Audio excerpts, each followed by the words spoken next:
Assalamualaikum warahmatullahi wabarakatuh. Perkenalkan, kami dari kelompok 5, saya Siti Nur Azimah dan rekan saya Listeriona Borusi Hombing. Dalam makalah kami membahas tentang memilih media pembelajaran. Nah, yang pertama, pengertian memilih media pembelajaran.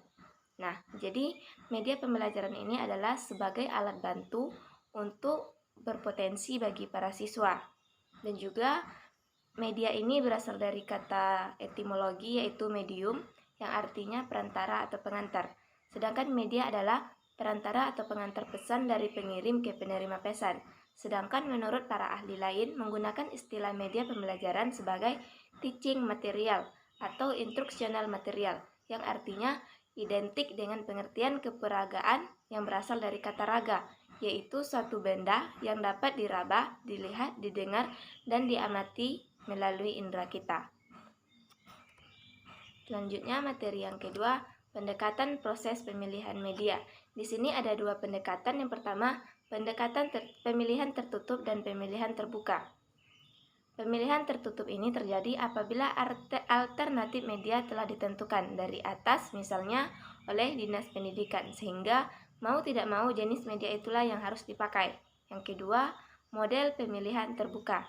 Model pemilihan terbuka ini merupakan kebalikan dari pemilihan tertutup. Artinya, kita masih bebas memilih jenis media apa yang dibutuhkan dan media apa yang disesuaikan. Selanjutnya, dasar pertimbangan pemilihan media pembelajaran. Pembelajaran yang aktif, yang efektif memerlukan perencanaan yang baik.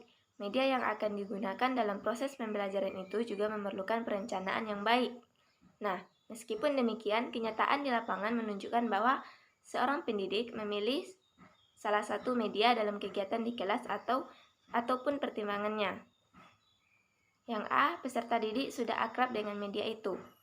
Yang B, peserta didik merasakan bahwa media yang dipilihnya dapat mengampilkan dengan baik daripada dirinya sendiri. Yang C, media yang dipilih dapat menarik minat bakat dari siswa. Dan yang D, ingin memberikan gambaran atau penjelasan yang lebih konkret. Materi selanjutnya atau materi yang keempat, kriteria pemilihan media pembelajaran. Kriteria pemilihan media pembelajaran haruslah dikembangkan sesuai dengan tujuan yang ingin dicapai, kondisi keterbatasan yang ada dengan mengingat kemampuan dan sifat khas atau karakteristik media yang bersangkutan. Menurut Profesor Eli dalam kuliahnya di Fakultas Pasca Sarjana IKIF Malang tahun 1982 mengatakan bahwa pemilihan media segokyanya tidak terlepas dari konteks bahwa media merupakan komponen dari sistem instruksional secara keseluruhan.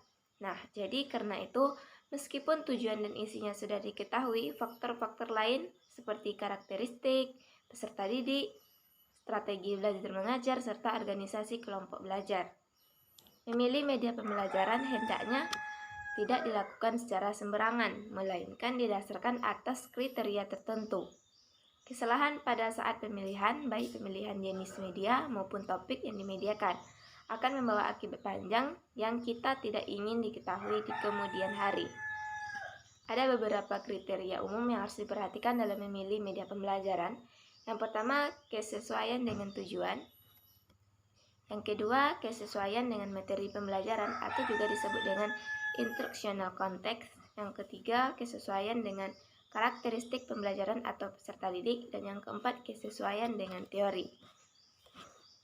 Oke, baik, itulah penyampaian dari saya. Selanjutnya disampaikan oleh rekan saya, Listeriona Borusi Hombing. Kepada Listeriona, dipersilahkan. Baik, yang selanjutnya itu adalah prinsip-prinsip pemilihan media pembelajaran. Yang mana prinsip pertama itu harus adanya kejelasan tentang tujuan dan manfaat dari pemilihan media pembelajaran. Apakah media pembelajaran itu hanya untuk pembelajaran atau informasi yang bersifat umum atau hanya sekedar pengisi di waktu luang. Yang kedua itu ada prinsipnya itu adalah karakteristik pemilihan media pembelajaran. Setiap media pembelajaran memiliki karakteristik yang berbeda-beda. Bisa kita lihat dari cara pembuatannya dan keunggulannya. Yang ketiga itu adalah prinsipnya alternatif pemilihan, yang mana alternatif pemilihan ini adalah kita menyediakan 2 atau lebih media pembelajaran untuk dibandingkan atau untuk dipilih.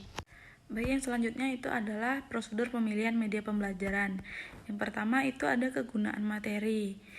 Yang kedua itu adalah kemenarikan media pembelajaran yang akan kita pilih. Dan yang ketiga itu fakta-fakta tentang media pembelajaran yang kita pilih. Dan yang selanjutnya itu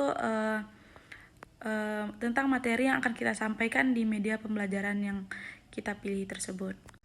Selanjutnya itu adalah tips dalam memilih media pembelajaran. Yang pertama itu adalah kita bisa menyesuaikan tentang materi kita dengan media pembelajaran yang akan kita pilih. Tentunya dalam materi tersebut kita harus menyesuaikan dengan materi kurikulum yang ada pada tahun kita mengajar. Tips yang kedua adalah keterjangkauan pembiayaan. Dengan kita menggunakan media pembelajaran yang telah kita pilih, apakah biaya yang kita gunakan bisa sesuai atau cukup untuk mencukupi segala keperluan yang akan kita gunakan dalam media pembelajaran tersebut.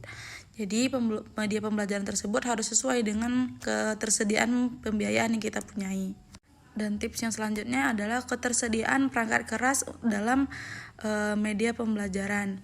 Jadi ketersediaan perangkat keras ini seperti buku atau alat-alat yang lain yang akan kita gunakan. Jadi sebelum kita memutuskan untuk memilih media pembelajaran, kita harus melihat atau memperhatikan terlebih dahulu tentang perangkat keras yang akan kita gunakan. Apakah perangkat kerasnya lengkap atau tidak. Jika lengkap, kita bisa menggunakan media pembelajaran yang kita pilih tersebut, maka pembelajaran akan berlangsung secara lancar. Namun jika perangkat keras tidak tersedia secara lengkap, maka akan sedikit kesulitan dalam proses pengerjaan media pembelajaran. Jadi pembelajaran kita tidak akan berjalan secara kooperatif. Untuk tips yang selanjutnya itu adalah ketersediaan media pembelajaran di pasaran, yang mana jika media pembelajaran kita tidak lengkap atau kurang, kita harus cek dulu apakah di pasaran terdapat media pembelajaran yang akan kita gunakan. Jika ada, kita harus beli untuk mencukupi media pembelajaran yang akan kita gunakan. Namun jika tidak ada di pasaran, maka kita akan kesusahan dalam mencari perangkat-perangkat yang akan kita gunakan dalam media pembelajaran tersebut.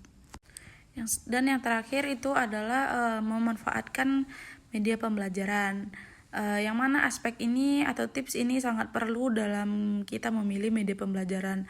Apakah media pembelajaran kita yang pilih ini bisa benar-benar bermanfaat dalam proses pembelajaran atau tidak. Jadi kita harus sangat memperhatikan tentang media pembelajaran yang akan kita gunakan selama proses pembelajaran. Untuk materi terakhir itu adalah pemilihan media pembelajaran, yang mana pada materi ini kita harus memilih media pembelajaran yang akan kita pilih, dan kita juga harus mengerti dan serta paham tentang media yang kita pilih. Jangan sampai kita telah memilih media pembelajaran tapi kita tidak mengerti tentang media yang kita gunakan. Yang selanjutnya itu media pembelajaran kita harus sesuai dengan materi yang akan kita sampaikan. Jangan sampai medianya berbanding terbalik dengan materi yang kita sampaikan. Yang kedua, media harus sesuai dengan metode yang kita gunakan selama pembelajaran.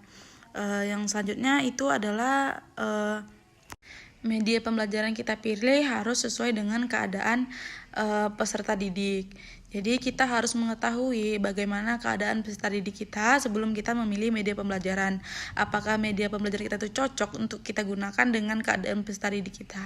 Jadi sebelum kita memilih, kita harus memperhatikan beberapa aspek dalam pemilihan media pembelajaran agar media pembelajaran tersebut terlihat menarik dan sesuai dengan kegunaan media pembelajaran yang akan kita gunakan.